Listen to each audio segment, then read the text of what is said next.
Primera de Tesalonicenses 5, 12 al 28. Voy a leer la Reina Valera. Si es que la tienen ahí, no sé.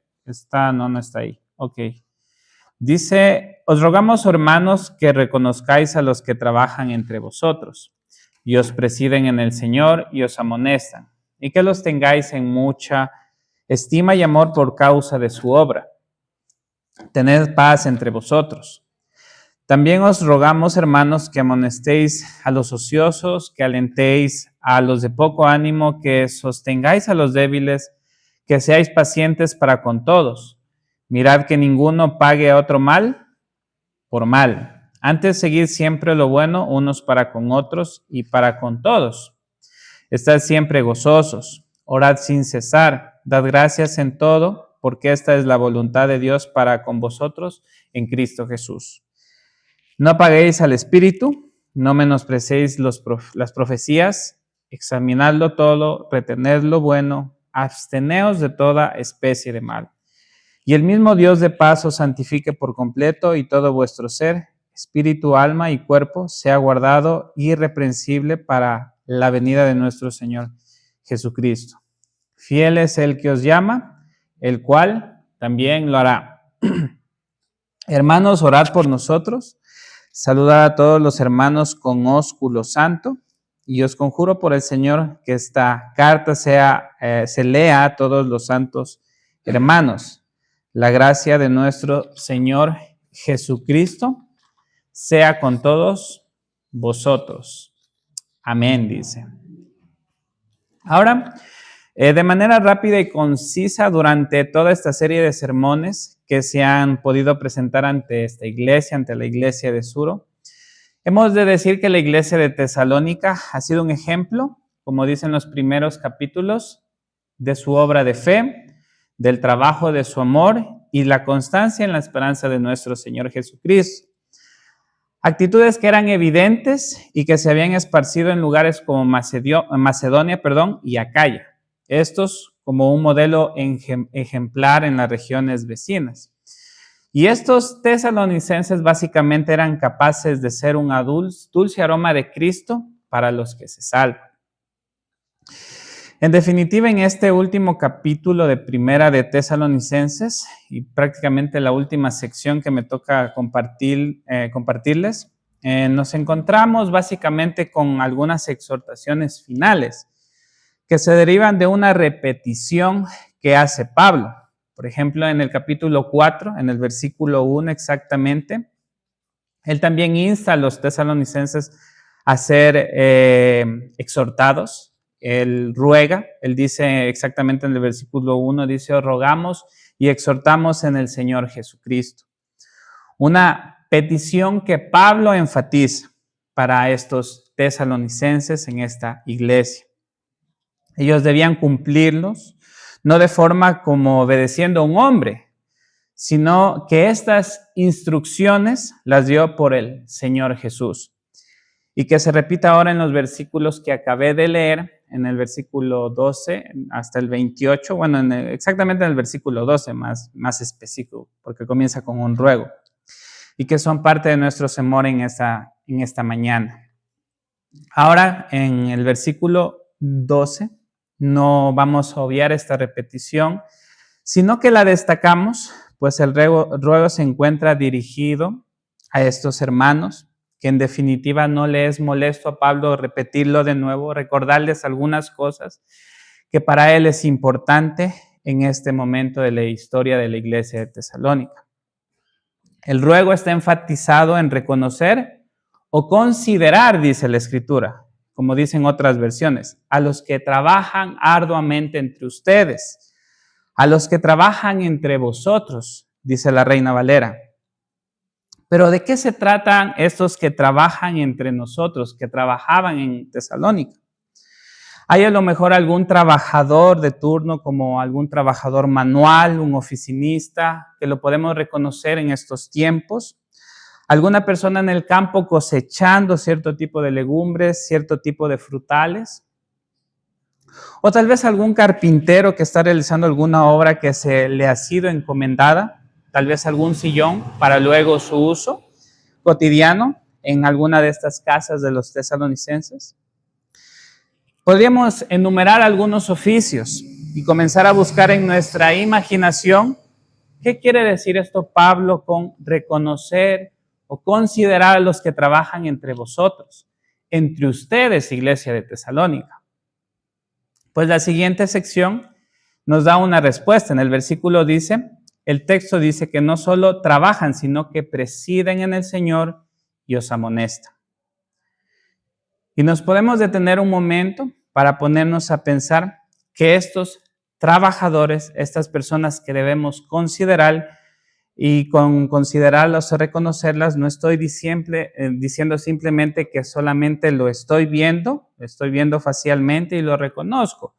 Por ejemplo, a mi esposa la reconozco aquí y no es lo que quiere decir, sino el conocer íntimamente a estos líderes, a estos pastores, que se los conozca suficiente para apreciarlos de manera íntima, respetarlos y se sepa el valor o la importancia que ellos significan para el cuerpo de Cristo.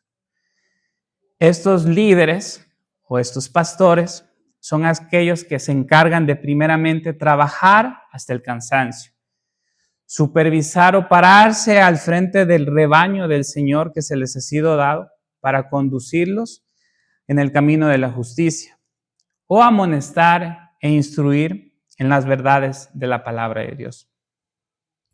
Por ejemplo, en la carta de Pedro, en la primera carta de Pedro, exactamente en el versículo 5, Pedro exhorta a los ancianos. Él les dice exactamente esto. Dice, cuiden como pastores el rebaño de Dios que está a su cargo, no por obligación ni por ambición de dinero, sino con un afán de servir, como Dios quiere.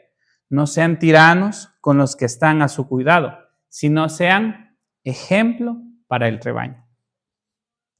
Estos son los que en la iglesia de Tesalónica deberían ser reconocidos, aquellos que con una cualidad personal de una vida moral, de un ejemplo, sean aquellos que son reconocidos. Por ejemplo, en las cartas de 1 y 2 de Timoteo y también en Tito, tenemos una amplia enseñanza de quiénes deben ser aquellos que deben participar de este oficio divino, del obispado, de este liderazgo que al parecer ya estaba organizado en la iglesia de Tesalónica. Ahora, este llamado a reconocer, según se entiende, podría estar dado a aquellos que estaban un poco renuentes en el reconocimiento de ellos, y valdría la oportunidad de ser enfático en este asunto. El texto nos menciona que estos que esforzadamente están pendientes de los asuntos de la iglesia, como lo acabé de mencionar, como obreros calificados para esta tarea, son reconocidos, no solo porque se amerita hacerlo, sino porque ellos deben ser objeto del amor de los tesalonicenses. Porque, en definitiva, son los encargados de amonestar, preocuparse de la congregación, de aquellos hermanos también que están debilitados o en circunstancias desfavorables. Estos deben ser considerados, según Pablo, en esta carta, ser tenidos en mucha estima y amor por causa de su obra. Ahora, siguiendo el texto, dice, tened paz entre vosotros. Y básicamente está enlazado con lo anterior, como lo acabé de mencionar. Y la carta nos da indicios de exhortaciones de algunos que vivían de maneras desordenadas, y es seguro que lo enfatiza Pablo de nuevo, porque ellos no querían reconocer este liderazgo, que era evidente por el fruto de toda la obra de estos líderes, de estos ancianos, y que era un fruto digno de alabanza para la congregación. Como algo que añadir, puedo notar que cuando un liderazgo bien establecido no debe ser obedecido a regañadientes.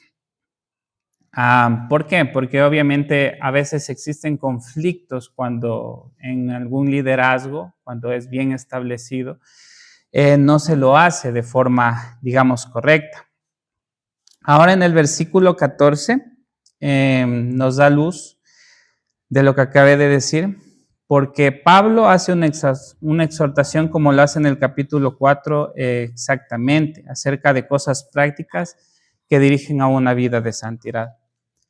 El texto dice en el versículo 14, amonestéis a los ociosos, que alentéis a los de poco ánimo, que sostengáis a los débiles, que seáis pacientes para con todos. Ahora una pregunta práctica, te me demoro un ratito, porque me hizo calor. En Loja estaba haciendo un frío y aquí estoy que me hace. Ya, dice amonestéis a los ociosos, que alentéis a los de poco ánimo y que sostengáis a los débiles, que seáis pacientes para con todos. Ahora lo que le estaba preguntando, ¿quiénes son estos ociosos, los de poco ánimo, los débiles? Y estos eran grupos de personas que eran de real interés para Pablo. En primera instancia, la palabra desordenados y también los de poco ánimo, las almas pequeñas. Primero vemos el ejemplo de los desordenados y básicamente son aquellos que caminan irregular, son inconstantes, como aquellos soldados que de pronto no están en sintonía o están marchando a destiempo. Según el texto, según lo que estudié, dice que son aquellos fanáticos, son aquellos haraganes, que los vimos en esta misma carta. Los de poco ánimo también podemos ver, son probablemente los preocupados por los amigos y parientes que habían partido y por su propia condición espiritual, como lo habíamos visto en el capítulo 4, desde el versículo 13 al 18. Y esto está incluido también en pasajes anteriores a este capítulo 5. Y también los débiles, que bien podrían ser los que se caracterizaban por su tendencia hacia la inmoralidad. O tal vez aquellos individuos, aunque inmaduros espiritualmente hablando, no estén en este peligro de pecados relacionados con la inmoralidad sexual. Y esto podría ser interpretado a la luz de la misma carta y podría ser una interpretación válida para estos grupos a los que se refiere Pablo. Y una cosa que debo mencionar y que es cierto, es que cada amonestación debe ser tomada para toda la congregación. Debe ser tomado como algo intercambiable, algo que se debe ejercitar como una mutua disciplina para todos los miembros de la iglesia. Y el apóstol sigue dando instrucciones en el versículo 15. ¿Qué dice en el versículo 15, perdón? ¿Alguien tal vez?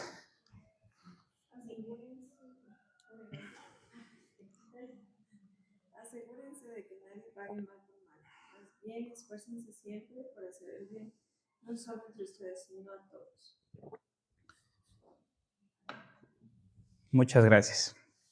En lugar de volver mal por mal, es deber del creyente en Tesalónica, ir tras lo que es bueno, es beneficioso, y no solo en relación del uno al otro, o sea, creyentes entre sí, sino también entre todas las personas, inclusive los que no son creyentes. Ahora, desde el versículo 16 hasta el 22, menciona Pablo algunas características o virtudes cristianas que deben ser parte de esta iglesia, que deben ser parte de la iglesia en general, básicamente. Y vemos el mandato en el versículo 16 que dice, estén siempre alegres. Gracias. En mi versión, en la versión Reina Valera dice, estén siempre gozosos, que es algo apropiado para la vida cristiana. Y Pablo también menciona en algunas cartas, como por ejemplo en la carta de los Filipenses, habla bastante de esta alegría, de este gozo que se describe como creyentes genuinos. Pero ¿qué es gozo? Según lo que dice un término, básicamente es una inclinación favorable, una inclinación hacia la gracia de Dios, es estar consciente, estar alegre en lo que Dios ha hecho por medio de su gracia para con nosotros. Y en este sentido, el mandato para ellos y para nosotros es tener esta actitud, estar conscientes de que la gracia de Dios ha sido impartida en nosotros de forma sobrenatural, de una forma amplia, de una forma real, que nos ayuda a vivir una vida de constante crecimiento. Ahora, la falta de gozo siempre es consecuencia directa de no estar conscientes de esta gracia, de no estar avispados, por así decirlo, de lo que se nos ha otorgado. Y por ende nos limita a vivir vidas con carencias de propósito y de seguridad. El mandato para los tesalonicenses es estar siempre gozosos. Pablo los invita a este gozo, y esto no quiere decir que ellos deberían estar alegres sin tomar en cuenta las situaciones que a lo mejor estaban padeciendo humanamente hablando, porque cada uno de nosotros hemos experimentado a lo mejor una falta de gozo, e inclusive los tesalonicenses, porque por algo está este mandato, estar siempre gozosos. Porque podemos ver algunas realidades que podrían haber existido en la iglesia de los tesalonicenses, perdón. En el versículo 17 dice: orad sin cesar y dar gracias a Dios en todo, porque esta es la voluntad de Dios para con vosotros en Cristo Jesús. Estábamos hasta el versículo 18. Y para que se entiende, no debe haber una disminución en la regularidad del hábito de mantenerse aferrado a la mano de Dios en medio de cualquier circunstancia. Pablo, el apóstol, tenía autoridad para exhortar así, puesto que él mismo dio el ejemplo a pesar de cada una de las circunstancias que él padecía, peligros de espada, peligros de algunos hermanos también dentro de la iglesia, pero de los judíos. Y también hay algunos ejemplos que podemos ver en la Escritura, como Pablo también era desfavorecido o azotado por predicar el evangelio. Pero él nos dice que debemos orar sin cesar. Les dice a la iglesia de los tesalonicenses, que oren sin cesar. Cuando alguien ora sin dar gracias, ha cortado las alas de la oración y de esta forma no se puede elevar. Y por lo tanto, las 3 amonestaciones que concluyen con dad gracias en todo, incluye aflicción, incluye tribulación, a pesar de la aflicción, a pesar de angustia, a pesar de persecución, a pesar de hambre, a pesar de desnudez, a pesar de peligros y espada. Ayer, mientras estaba practicando el sermón, se me hacía tan fácil, y ahorita que estoy predicando se hace más difícil y todo eso, pero disculparán cualquier cosa. Los creyentes no solamente son vencedores, sino son más que vencedores. Súper invencibles, se podría decir, puesto que todas estas cosas realmente les ayudan a alcanzar la meta predestinada. Y finalmente, ¿por qué debemos hacer eso? Orar sin cesar, dar gracias en todo. Porque es la voluntad de Dios. Eso es lo que dice el texto.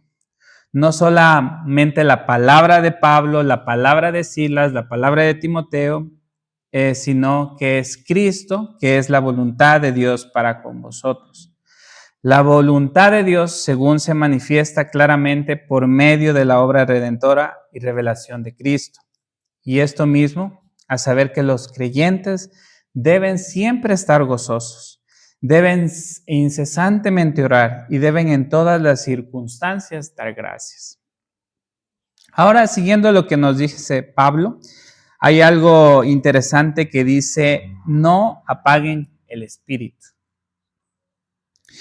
Y me estaba poniendo a analizar, y una de las formas que nosotros podemos apagar, y creo que es una de las únicas formas de apagar, bueno, hay muchas, pero es hacer una alianza con el pecado. También en otra parte de la Escritura dice: no entristezcáis al espíritu. A veces hacer alarde de los pecados que antes detestábamos y que luego sea la forma más tosca de apagar el espíritu. Será un practicante frecuente de toda clase de impiedad y que con desdén no practique la justicia, la santidad como una forma de vida que el creyente deba tener. Ahora, es interesante que en este versículo esté seguido de no menospreciar, ¿qué dice? Las profecías. Y también sobre examinarlo todo y retener lo bueno y abstenerse de toda clase de mal. Ahora, antes de sacar conclusiones apresuradas o incorrectas acerca de esta parte del texto, hay algo interesante que en la iglesia primitiva, o mejor dicho, cuando nuestro Señor Jesucristo estaba con nosotros, nació, vivió, ¿qué más? Murió, resucitó y ascendió a los cielos. Y después de esto hubieron eventos hermosos como parte de la obra de Cristo aquí en la tierra. ¿Y qué fue? ¿Se acuerdan después qué pasó? Mandaré la promesa del Espíritu Santo. En Pentecostés, los apóstoles fueron capacitados de manera sobrenatural y lo podemos ver a través del libro de Hechos para que se predique el Evangelio con señales magníficas, milagros inesperados que solo pueden provenir de un pueblo que estaba siendo capacitado para hacer todo lo que miramos en la Escritura. El Espíritu Santo había dado a la iglesia primitiva y aún a nosotros, obviamente, porque somos creyentes, ciertos dones especiales o carismas, pero estoy hablando de la iglesia primitiva. Y entre estos estaban esta capacidad para realizar sanidades milagrosas, hablar en lenguas y profetizar. Aun cuando algunos intérpretes no habían, dice que nada milagroso en lo último, pero no estamos de acuerdo con esa parte.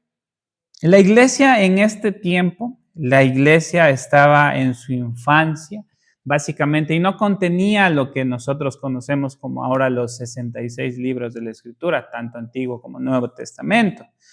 No había ningún tipo de tesoro de literatura cristiana, no existía.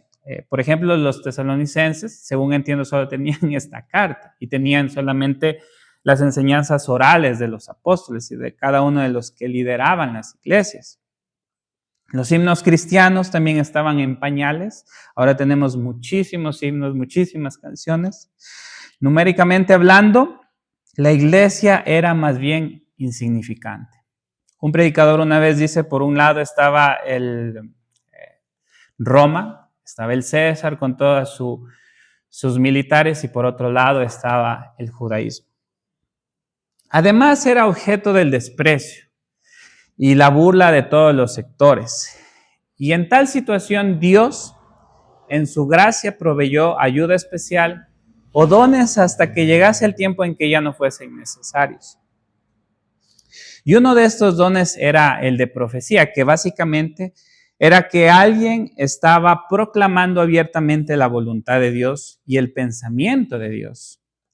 Y este alguien que proclama, y no necesariamente, aunque a veces también predice, era un don particular que en la iglesia se estaba dando.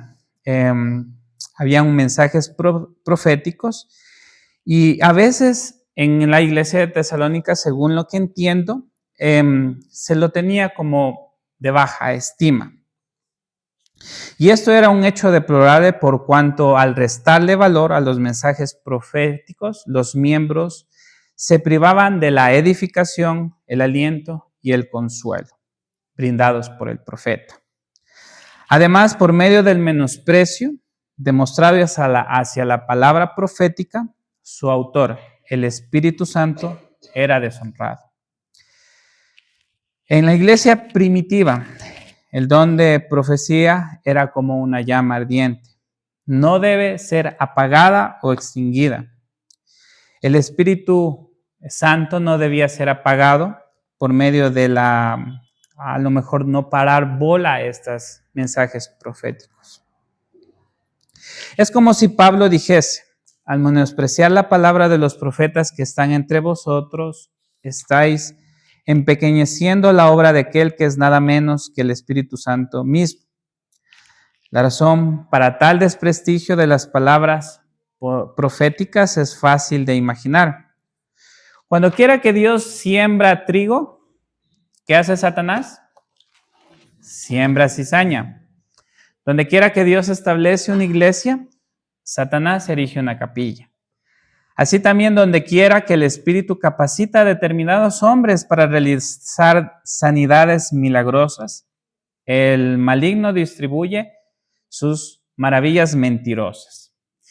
Y doquiera que el Paracleto o el Consolador coloca una escena en un verdadero profeta, el engañador presenta su falso profeta. La más fácil, pero no la más sabia reacción en este estado de cosas es menospreciar todas las profecías en la iglesia de los tesalonicenses. Ahora, en este sentido, continuando con todo este sermón en el versículo 23, la manera en que Pablo se refiere y la seguridad que los tesalonicenses tendrían es que ellos deben tener en cuenta que la fuente que es indispensable para obedecer todo lo que menciona anteriormente, es que la santificación o la manera en que ellos puedan obedecer no depende de sus esfuerzos humanos, sino de forma exclusiva depende de lo que Dios haya derramado en ellos, en nosotros. Pues Él es el único que puede guardar irreprensible nuestro ser hasta que venga ¿quién? Nuestro Señor Jesucristo. Nuestro ser de forma completa, nuestra alma, nuestro cuerpo, debe ser guardado solamente ¿por quién? Por Él. Porque Él promete que nosotros estaremos con Él ¿hasta dónde? Hasta quisito, hasta el fin del mundo, dice en la Escritura. La seguridad de ser guardados irreprensibles, como lo había mencionado, no depende de nuestro esfuerzo humano, aunque algunos podríamos pensar eso, que es por nuestro mérito humano, nuestras obras, son los que nos mantienen alejados del pecado, alejándose de muchas cosas. Pero esto básicamente es una idea errada que conduce más bien al orgullo y a la soberbia. El único que puede mantenerlos a los tesalonicenses y también a nosotros irreprensibles es nuestro Dios que obra en nosotros el querer como el hacer por su buena voluntad. Y también, ¿por qué más? Porque fiel es el que os llama, el cual también lo hará. Y al finalizar existen 3 tipos de peticiones finales que van acompañados de una bendición final. La primera petición es, ¿cuál es la primera petición en el capítulo 25? Sí. Oren por nosotros. Pablo, con amor, que se forma en el mismo seno de su amor por nuestro Señor Jesucristo y que sabe qué significa padecer en diferentes circunstancias, incluidas las que ameritan sufrimientos y padecimientos varios. Es aquel que dice que deben orar por él y sus acompañantes. Y qué cálido que es sentir esta petición como un fresco, a veces ropaje que debe identificar al creyente, que camina no solo pensando en sus anhelos o peticiones personales, sino en aquel que se preocupa de las necesidades variadas de sus hermanos. Pablo en humildad pide por oración, no como quien obliga a los tesalonicenses, sino como un necesitado del aliento y sostén que producen los hermanos por medio de sus oraciones. Esta parte me pareció muy interesante. Perdónenme, quería hacer un comentario sobre el comentario que había hecho aquí. También una petición muy singular. Habla del beso santo. No sé si en el momento que el pastor David les dijo que se den el beso santo, les hayan dado un beso santo. Algunos sí me dieron el beso santo, que se debe entrelazar en la iglesia de Tesalónica. Y sobre esto hay muchas cosas que podemos decir. Y en la Escritura, por ejemplo, vemos esto bastante frecuente o impulsado por el apóstol Pablo, por ejemplo, en la carta de los Romanos, en la primera carta y la segunda carta de los Corintios y también Pedro. Entonces, básicamente era una práctica común. No sé si es algo que en las iglesias, yo no soy tan nuevo, pero mientras estaba investigando, la iglesia primitiva era algo común esto. Entonces, no sé si aquí en la iglesia se les hace tal vez incómodo esto de aquí. este mandato de dar un beso santo. Mi esposa me sabe dar 2 besos santos. Me sabe dar 2 besos santos.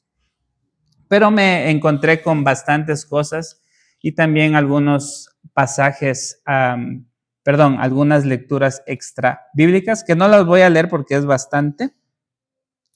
Pero la forma de este saludo, era el beso de amor, era un beso de paz, era un beso santo, que era básicamente un símbolo de la unidad espiritual en Cristo. Era un sello del afecto cristiano, sentimiento que los miembros de la misma familia espiritual abrigan los unos para con los otros. Y en el versículo 27 hasta el versículo 28, también Pablo hace un solemne encargo a la iglesia de Tesalónica, que esta epístola sea leída a todos, sin excepción, inclusive a las personas que a lo mejor no querían escuchar, pero tenían que escuchar lo que se les decía en esta carta, porque era de vital importancia. Y finalmente, habla sobre la gracia de nuestro Señor Jesucristo, sea con vosotros. Ahora, ¿qué podemos aprender? ¿Qué podemos aplicar? Hacer algunas observaciones finales acerca de todo este pasaje. Creo que fueron 12, 16, 17 versículos básicamente. Yo puedo ver 5 cosas, aunque las 2 últimas, las 4 y las 5, están unidas, las uní para no hacer tan largo el mensaje. La carta, como ya lo vimos, tenía diferentes características y que profundamente habían entendido el mensaje del Evangelio. Y obviamente no era una iglesia perfecta y necesitaba ser direccionada en algunos aspectos. Y yo me puse a pensar, ¿qué pasaría si la iglesia no dijera primera de Tesalonicenses y dijera primera de Suro? ¿Qué les parecería? Primera de Suro 5, 12 al 28. Hermanos, os rogamos y todo eso. ¿Nos haríamos sordos y decir que no necesitamos más exhortaciones para este tiempo en que nos encontramos? Sin embargo, debemos atender a las palabras del apóstol. Y puedo mencionar algunas cosas que a manera de resumen pude ver y algunas consideraciones finales que podemos tomar para practicar a la iglesia esta mañana. ¿Qué es lo que está haciendo Pablo? Pablo nos está exhortando a cómo debemos conducirnos y comportarnos correctamente con los ancianos, con los líderes en la iglesia. Miramos cuál debe ser la actitud de los tesalonicenses hacia sus líderes. Y esto también es para nosotros como iglesia, para los que lideran. Ahora, en esta iglesia hay una debilidad, no hay un pastor, no hay una persona que esté dirigiendo. Tenemos a sabiendas la partida de nuestro hermano Luchito, ya no está, y es imposible poder solventar ese vacío que existe en esta iglesia. Sin embargo, esperamos en Dios que de aquí en algún tiempo pueda existir este pastor que esté preocupado por la vida de cada alma que se encuentra en este lado sur oriental de la provincia de Loja. Pero mientras llega, reconozcamos a los que están en este momento, de cierta manera liderando, de cierta manera tomando la batuta, y ustedes saben quiénes son. Los que se preocupan genuinamente por sus almas. Los que con una llamada de aliento, ¿cómo estás, Pepe, Juan, etcétera, etcétera? Y también con una exhortación, son edificados para que sigan el camino de la justicia que se nos ha trazado. ¿Qué más podemos aprender? Como segunda parte, Pablo nos está exhortando a cómo debemos conducirnos correctamente con los desordenados, desalentados, los débiles y todos, incluyendo los de afuera, incluyendo los que nos han hecho mal. Observamos este segundo punto, Algunos hermanos se pueden caracterizar por ciertas imperfecciones particulares. Bueno, todos tenemos imperfecciones, muchas cosas que cargamos, que en definitiva no nos deben ahuyentar los unos de los otros, sino que con solemnidad, con amor, debemos tratarnos de la forma en que Cristo nos manda a toda la iglesia. En la confraternidad, en la fraternidad de la iglesia, conocemos algunos ociosos, conocemos algunas personas en la congregación de poco ánimo, conocemos débiles en la iglesia. ¿Los conocemos? ¿Sí o no? Respóndanlo ahí. ¿Cuál debería ser nuestra actitud hacia ellos? O tal vez, ¿somos alguno de ellos? ¿Somos algunos de ellos? Podría decirles que cada uno se identifique, o si en algún momento te ha tocado lidiar con alguno de ellos, pero el mandato está dado en amor, no como un acto de condenación, sino un acto de amor que conduce a las personas a vivir de manera ordenada, de manera animada y fortalecida en el Señor. Por ejemplo, si una persona está viviendo desordenadamente, ¿qué es lo que debemos hacer? Amonestarle en el Señor. Seamos pacientes, dice el apóstol. En una época en donde todo es instantáneo, todo se quiere dar con rapidez, la paciencia es una virtud que se debe encontrar solamente en el pueblo del Señor, porque por ella nos han de conocer, por ser pacientes, no solamente con los que estamos en la iglesia, sino con los de afuera. A veces hemos tenido algún compañero, algún vecino que no es creyente, que te impacienta. Sed pacientes, dice el apóstol, y tenemos el ejemplo máximo de paciencia. ¿Quién es? Nuestro Señor Jesucristo. ¿Te han hecho mal? No devuelvas mal por mal. Mira lo que dice en Romanos 12, del 17 al 21. No paguéis a nadie mal por mal. Procurad lo bueno delante de todos los hombres. Si es posible, en cuanto dependa de vosotros, estad en paz con todos los hombres. No os venguéis vosotros mismos, amados, sino dejad lugar a la ira de Dios, porque escrito está, mía es la venganza. Yo pagaré, dice el Señor. Así que si tu enemigo tuviere hambre, dale de comer. Si tuviere sed, dale de beber. Que haciendo esto, ascuas de fuego amontonas sobre su cabeza, y no seas vencido de lo malo, mas vence con el bien el mal. Aquí se nos recuerda de nuevo que debemos buscar la paz y actuar con bondad, incluso hacia nuestros enemigos, en lugar de buscar venganza. Venganza. Y tercero, dice, ¿cómo debemos conducirnos? También nos enseña Pablo, cómo debemos conducirnos correctamente hacia Dios, al Espíritu Santo y su done. ¿Cuál es nuestra actitud hacia Dios?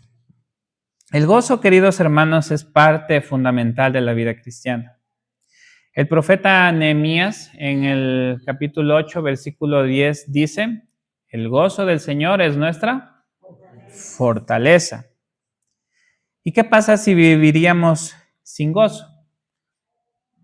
Nos quita nuestra vitalidad como cristianos.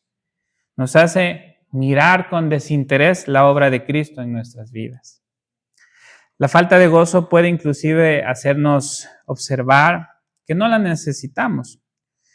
Y a veces, una vez escuché en las congregaciones que algunas congregaciones, no estoy hablando de esta, están más interesados en buscar entretenimiento en vez de buscar el gozo del Señor.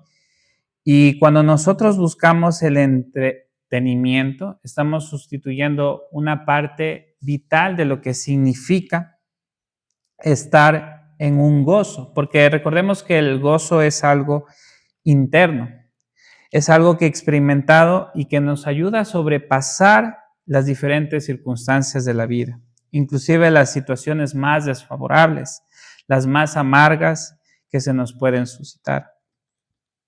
Todos hemos tenido, en cierta medida, una falta de esta parte del fruto del Espíritu, pero no debemos temer, porque ¿a quién podemos aprender para estar gozoso? A nuestro Señor Jesucristo de nuevo, porque Él es el gozo de todas las naciones. ¿Y qué es lo que debemos hacer para experimentar el gozo que necesitamos? Volvernos a Él, volvernos a Él. Ahora, estar siempre gozosos resultará en oración sin cesar y gratitud en todo. Orar sin cesar valdría la pena aclarar que significa ser persistente, ser conscientes de que sin oración no podemos vivir tampoco la vida cristiana. Y solo así podemos ser agradecidos en todo, sabiendo que es la voluntad de Dios. Ahora, esta mañana te ha faltado gozo durante toda la semana, te ha faltado tiempos de oración, o tal vez te falta gratitud. Necesitamos arrepentirnos, necesitamos dejar de mirar las circunstancias o dejar de mirarnos a nosotros mismos y mirar a Jesús. Mirar a quien por el gozo que le esperaba soportó la cruz, menospreciando la vergüenza que significaba y que ahora está sentado en la derecha del trono de Dios. Ahora no estoy diciendo que el Señor no nos entiende cuando nos ha faltado todas esas faltas pecaminosas, sino que la respuesta que nosotros debemos tener siempre debe ser una actitud en donde debemos volver los ojos a quien nos puede ayudar. Porque en definitiva hay algunas personas en la iglesia que nos pueden dar palabras de ánimo, muchísimas cosas, pero el único que nos puede ayudar es nuestro Señor Jesucristo. Amén. Ahora dice, no apaguemos el espíritu con nuestras demandas de pecado, no contristéis al amado Espíritu Santo, retengamos lo que se nos ha predicado y sopesemos las cosas. Por ejemplo, si es que ven alguna falla en la prédica, no duden en decir, ¿sabes qué, Jorge? Te equivocaste aquí. Y yo rápido lo subrayo, gracias hermano, porque eso me ayuda. Porque, por ejemplo, cada uno de nosotros podemos observar que estamos expuestos a muchísimos mensajes cristianos, aparentemente, pero ¿qué debemos hacer? Debemos sopesar con la Escritura para ver si es un mensaje que Dios mismo nos da a través de las Escrituras, porque existen varios charlatanes que no vale comentar, sino más bien ser precavidos en esta situación. Debemos tener cuidado con cierta parte a veces del mundo que se hace llamar evangélico, que se quiere aprovechar a veces de alucinaciones proféticas que más que edificar entorpece la obra del Señor. Debemos estar atentos a la palabra predicada fielmente por pastores o maestros calificados. Yo estoy en ese proceso de ser calificado, porque cuando tú te paras aquí para predicar la palabra del Señor, debes hacerlo con temor, porque en definitiva, cada uno de nosotros vamos a dar cuentas por lo que hemos hecho. Inclusive por este mensaje el Señor me va a tomar cuentas. ¿Qué le predicaste a mi pueblo ese día? ¿Estuvo basado en las Escrituras? Y los últimos puntos, el 4 y el 5, que quería mencionarlo, que también Pablo nos enseña para la iglesia en esta mañana, es él denota un deseo de ser santificado, de que su pueblo sea santificado y vivir para Dios, y que solamente depende de una promesa que Él lo hará, y sobre todo 3 peticiones que lo hace al último. Una intercesión por él y sus acompañantes, un mandato a darse un beso santo, que en él, según los que les comenté, fue reconocido como una práctica que se hacía con toda rectitud entre los hermanos y hermanas en la iglesia. Y también un mandato integral sobre qué es lo que los hermanos deben hacer como creyentes, adecuando de cierta manera, reconociendo, digamos, a las personas que están en la iglesia. ¿Cuál es nuestro deber como creyentes? Es siempre orar unos por otros, incluyendo en este caso por el avance de la obra del Señor. Y esto incluye a aquellos que están llamados a predicar, porque ellos de cierta manera están más expuestos por servir a veces en el ministerio. Y también obviamente por la iglesia en general. Es un deber del creyente, de nosotros, de hacerlos. También el practicar las normas que se conforman a la Escritura.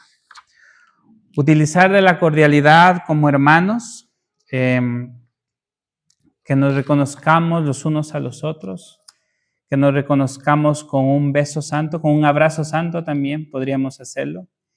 Y también no nos olvidemos de enseñar a otros lo que hemos aprendido durante todo este proceso de sermones que hemos aprendido. Porque Pablo menciona algo interesante, dice que se lea esta carta a todos.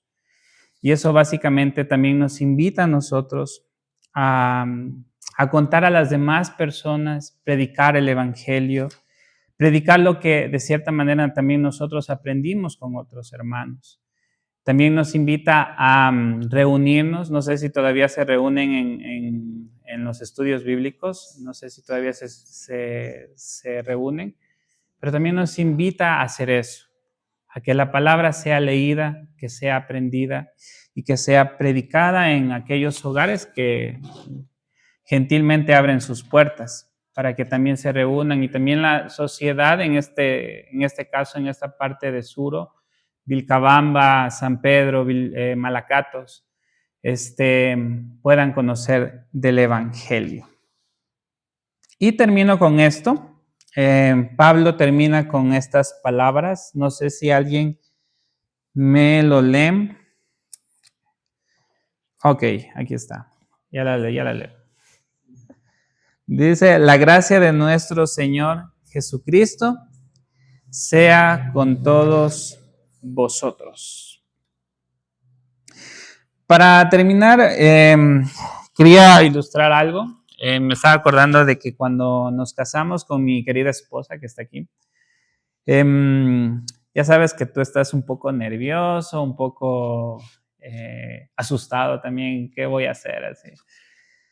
Pero entre todas esas cosas hay un momento de felicidad, una interesante oportunidad de dar tus votos.